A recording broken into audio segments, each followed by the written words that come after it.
Good evening, Groovy citizens, and happy motivational Monday to each and every one of you. So listen, y'all, it's Monday, and it is my hope and my prayer that you had a wonderful day. My day has been wonderful, as always. Busy, yet productive. Update failed. Thank you. So I have no complaints whatsoever, okay? So I'm just hoping that your day has been great. Now, before I jump into today's video, let me say this. I tried to do this video earlier today. I was 6 minutes into the video and my phone shut off. I said, Lord have mercy.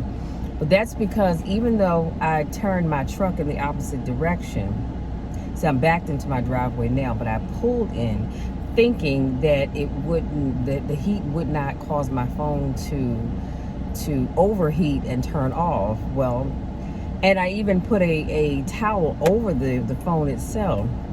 It was so hot. It was 89 degrees. Right now it was 98 degrees earlier.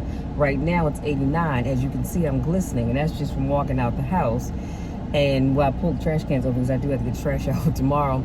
And getting in here, I do have the air on, so if you hear the fan blowing, that's why. And I do apologize, but it's hot.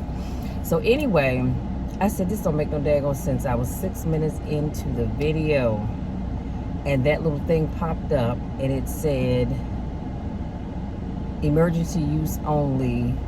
Basically, the phone couldn't be used again until it had cooled down. I said, Lord have mercy. That's the only thing about the warmer months that I don't like, is having to get out here to get this video done essentially when the sun comes up or later in the evening. So I said, you know what, the devil is a lie.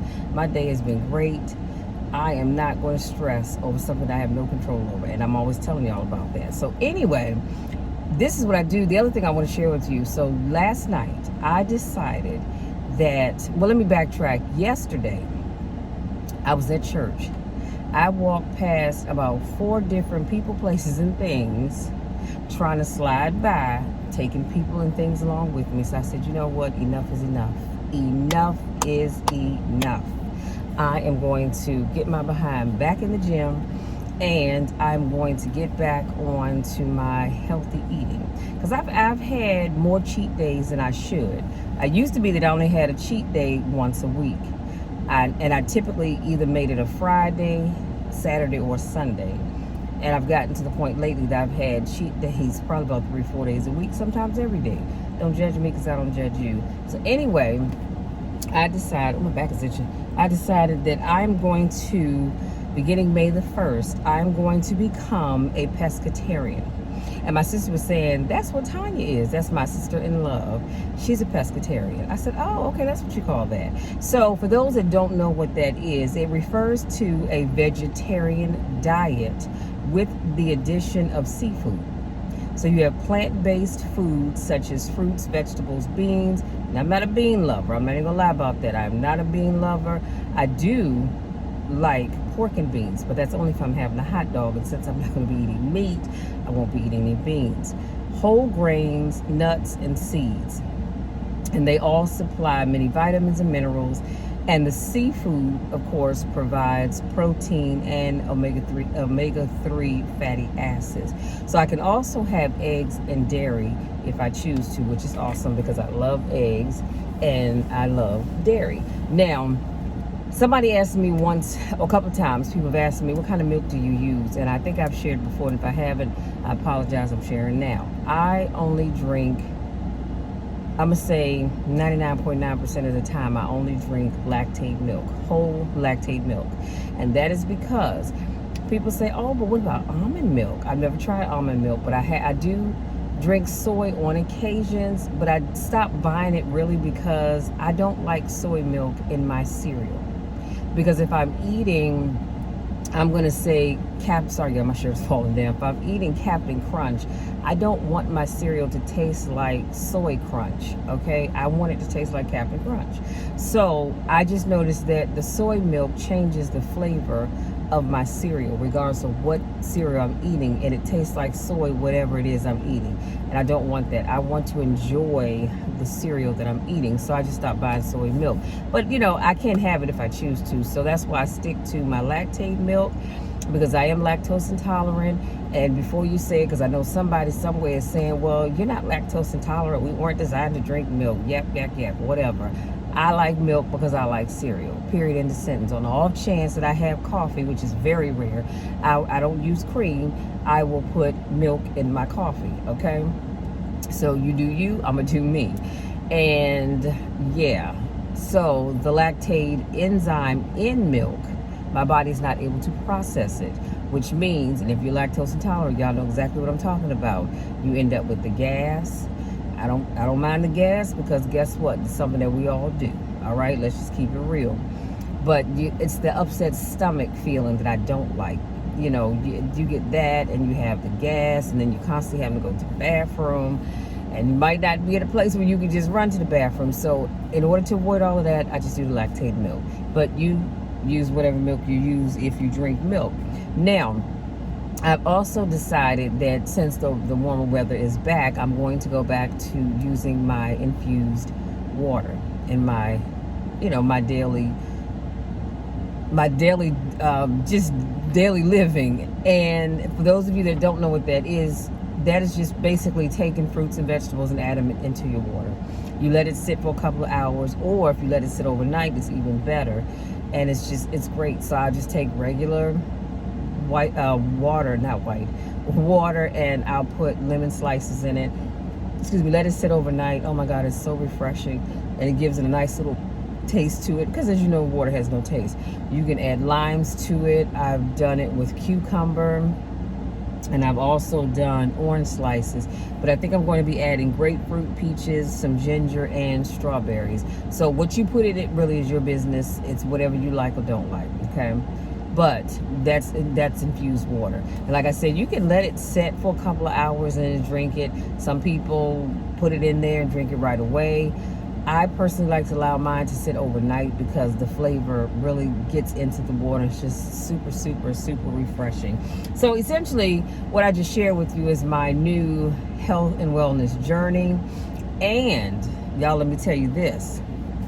I bought me two pair of jeans for my birthday, which was just a couple weeks ago.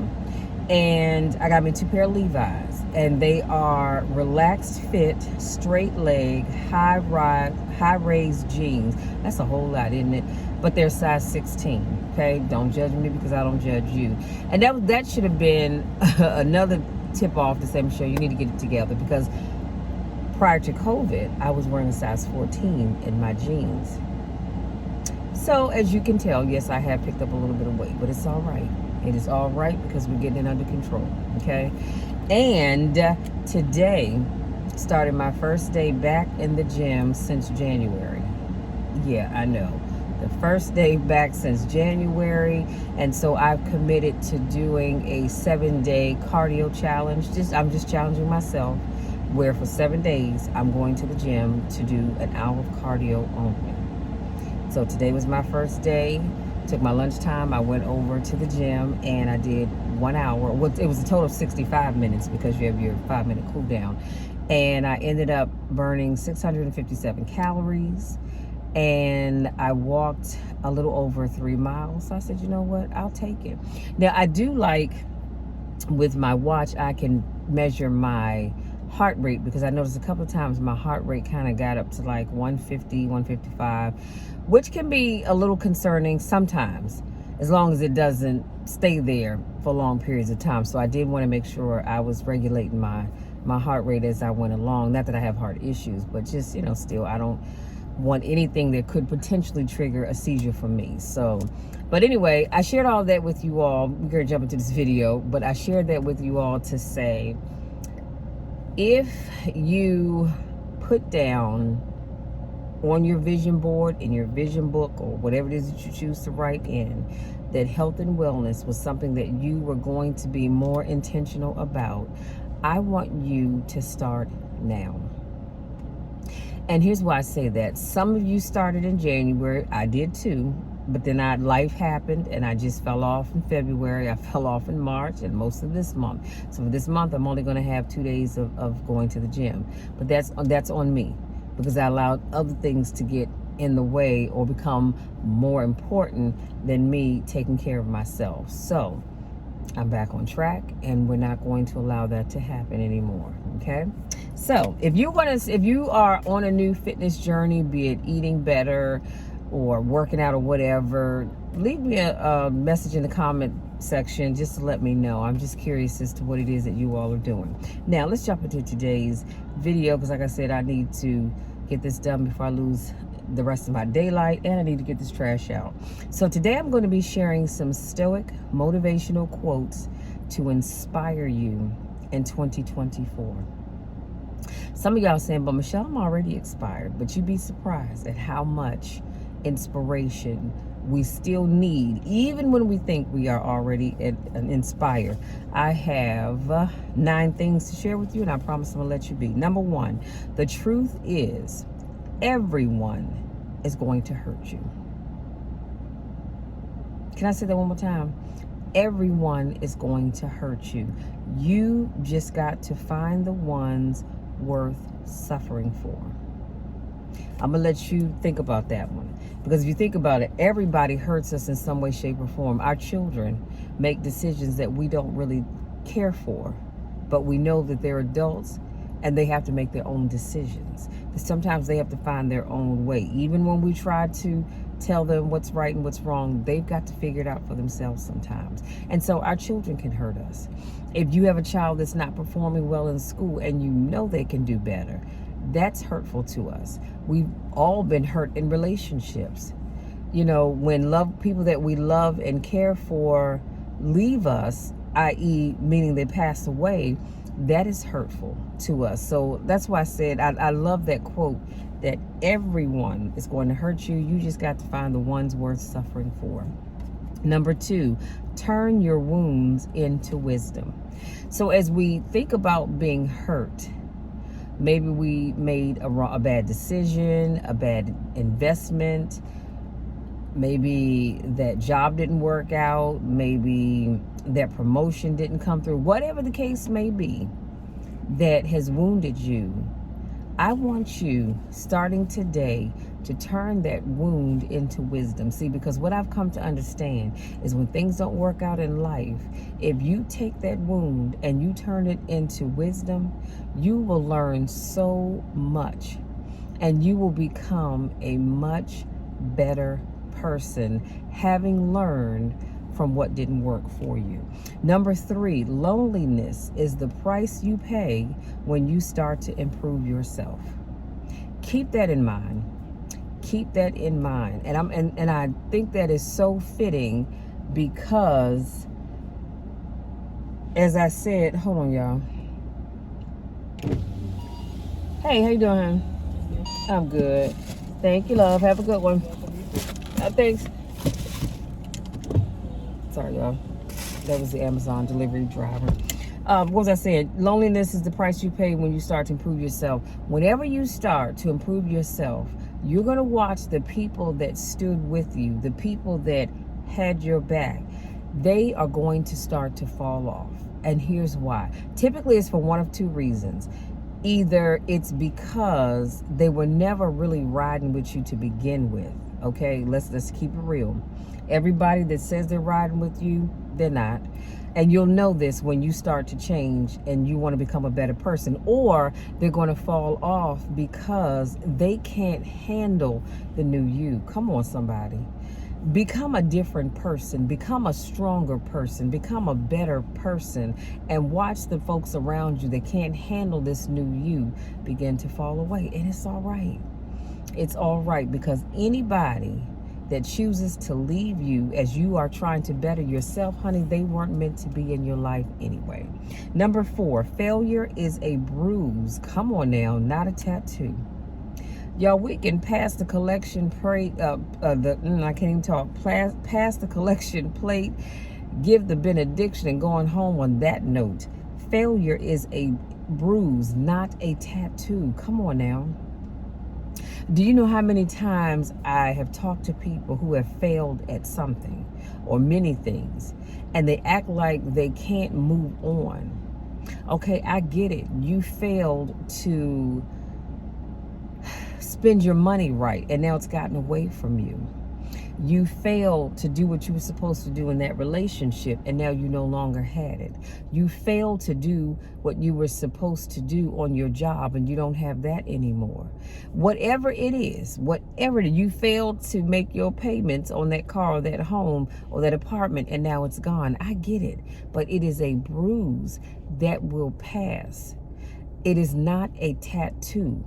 It does not have to be who you are forever. Do you understand what I'm saying? So if you failed in your marriage and it didn't work out, it's just a bruise. You sit down and look at the part you played. Don't be so quick to keep pointing out what they did. Look at the part you played. And then you pray about it and you ask God to forgive you. Hopefully that other person has forgiven you, but ask God to forgive you.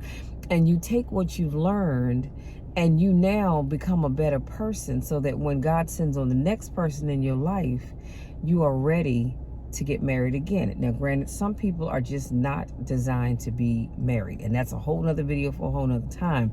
But what I'm trying to get you to understand is failure is just a bruise. It's not a tattoo. Tattoos, I don't know, let me see if y'all can see this. I have a tattoo right here on my shoulder, okay? And I have another tattoo, Winnie the Pooh, right here. That's permanent. That is permanent, okay? Because that's ink into the skin to get those tattoos. That's permanent. But if I go out here and I get out of my truck and I fall in the driveway and I scrape my knee, that's going to create a bruise that's going to heal. Essentially, what I'm saying to you all is a lot of the stuff, 99.9% of the stuff that you go through, it is going to heal. And you can move on with your life. It doesn't mean you have to be stuck. Okay, you messed up in this relationship. That doesn't mean you can't have another one. You messed up your finances. That doesn't mean that you can't accumulate more financial wealth, I should say. You messed up this job. That doesn't mean that another job won't come for you. Stop taking bruises and treating them as if they're tattoos. Come on now. Number 5, free yourself from society's advice. Most of them have no idea of what they're talking about. Let me just say this. I know a lot of times people like to listen to what the Instagram and the TikTok gurus and the YouTube gurus have to say about a lot of things, and even stuff that I may share with you. I'm not saying I know everything. I'm not. But you've got to take what you hear sometimes and take it with a grain of salt. And then you have to consider the source, okay? I can't talk to you about how to grieve if you've lost a child, because God is good in that I've not lost my child. I can't talk to you how to grieve if you've lost a spouse, because I've not experienced that. I can't talk to you about how to grieve if you've gone through divorce, because I've not experienced that. I can't talk to you how to grieve if you've ever wanted children but you've never had any, because I don't know what that feels like. Do you understand what I'm saying, where I'm going with this? So you've got to be careful about taking advice from people that have not gone through what you've gone through. Like I said, I just named a few things, but I'm pretty sure there are a lot of things that I can't even begin to try and talk to you about, even on this platform, because I've not experienced it. I've never been married, so I can't tell you about dealing with your spouse, because I don't have one. And even if I have been married, I haven't been married. Even if I were married, I haven't been married as long as a lot of people have. My parents have been married for 60 some years. There are people I know that have been married for 50 some years, some 40, some 30, some 20, some 10, some 5. But again, if I've not experienced it, I can't talk to you about it. So be careful about listening to what society has to say, because society has a lot to say about a lot of things in terms of what we should wear and how we should act and where we should go and who we should hang out with, where we should live, what we should drive. Honey, let me tell you something. Take it as a grain of salt. Some of it is good advice. A lot of it is not. Number, where are we? 6. The family you create is more important than the family you came from. On that note, I'm just going to say this, and this is what I think of when I read that. And that is, you have people that came from families that were dysfunctional. I hate to say that, but they were just dysfunctional families. And you have people that did not get the loving and the kindness and the caring from either one or both of their parents. But they sat and they watched other kids being hugged and being told that they're loved and all that other good stuff. So sometimes, well, not sometimes, in that case, then yes, the family that you create is much more important than the one you came from. If you didn't receive all of those things, I'm so thankful that I received those things growing up, because I know that there are people that did not. But if you didn't receive those things growing up, and now that you're of age and you can start your own family, I want you to make sure you give your children everything that you did not get growing up. However, and because sometimes people tend to pass on to their children what they received. Maybe they got that behind whooped every day and they do it to their children. Why? Because that's what they know. But again, that's a whole other video for a whole nother time.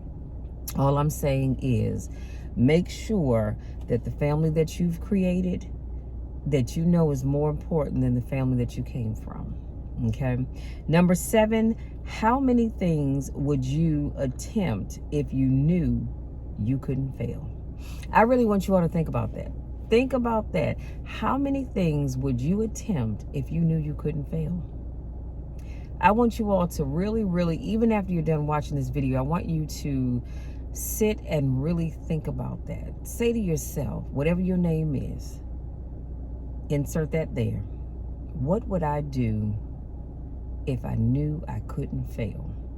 See, because here's the reality. A lot of things that you want to do, you're not going to do them because you're afraid of failing. Here's the thing. I used to be that person.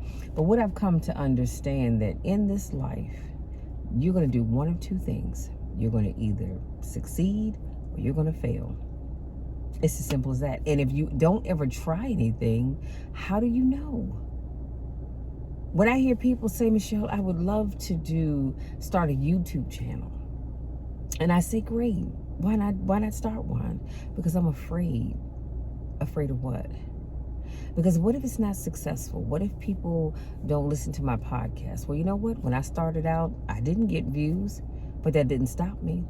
I knew I had a message to share, and I continued to do it. And guess what? People are now listening to my podcast, and I'm thankful for it. When I started my YouTube channel, I didn't have any subscribers, but I sure thanked them. I said, thank you so much for subscribing to my channel.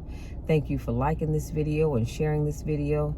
And none of that was happening, but guess what? I believed that it would.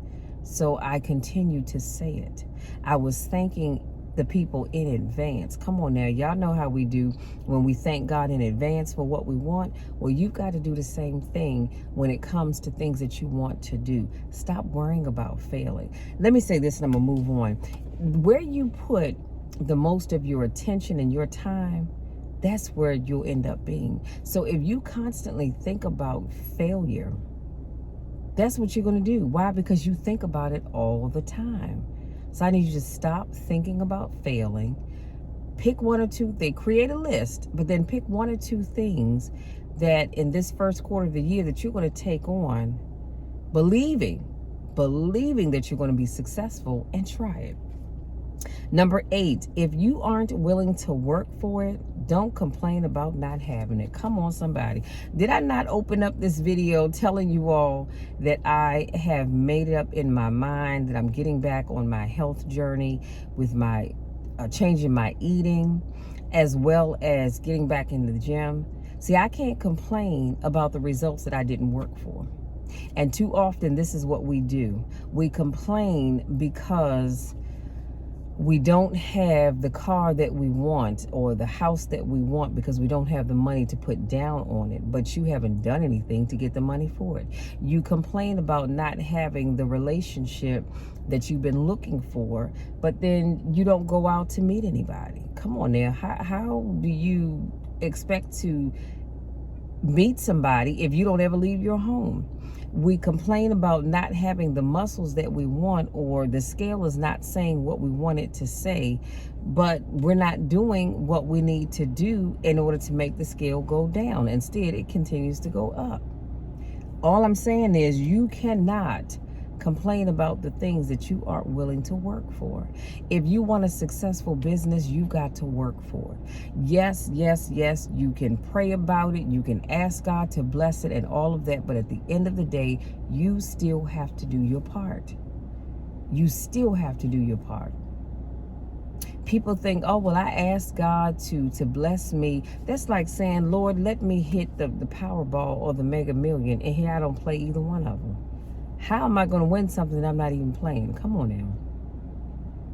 Again, that's just like saying, Lord, I need you to grow my speaking and coaching business while I sit back twiddling my thumbs watching Netflix and eating popcorn. But I'm asking God to grow my coaching and my speaking business. But I'm not doing my part. God says, hey, I'll bless you, but you got to do your part. Marvis May, God rest his soul. I'll never forget when he was preaching at Metropolitan. He actually was on staff at Metropolitan, I think, before I joined there. But anyway, he was preaching there.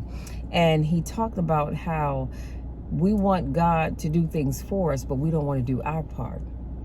And he talked about how you can't ask God to bless you with a job if you're not going to get up off your lazy behind, put on your shoes and go out there and look for a job.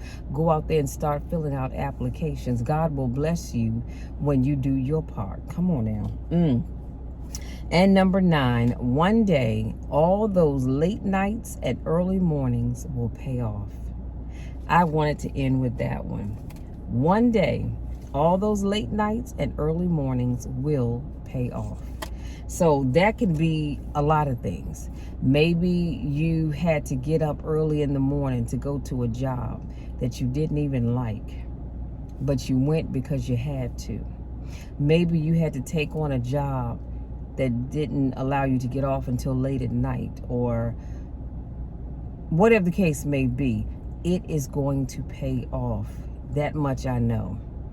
And I don't know who I'm talking to right now, but you've had some late nights, or maybe you've had some late nights of praying and asking God to open up doors for you, or maybe even close doors for you. Maybe you've had some early mornings where you got up and you said, Lord, it's me again, standing in the need of prayer.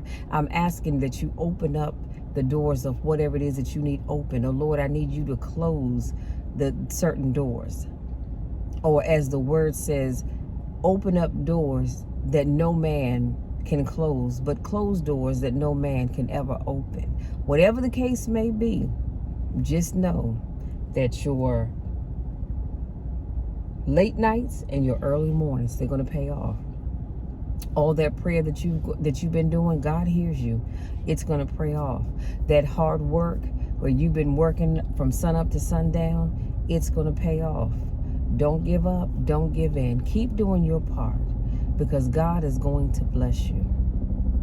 That I know. And you know that God doesn't move in our time. He moves in his time. So don't you give up. Don't you give in. Keep pushing, because the best is yet to come. Having said that, you guys, that's it. That's all. I'm going to leave you be so I can finish doing the things that I need to do.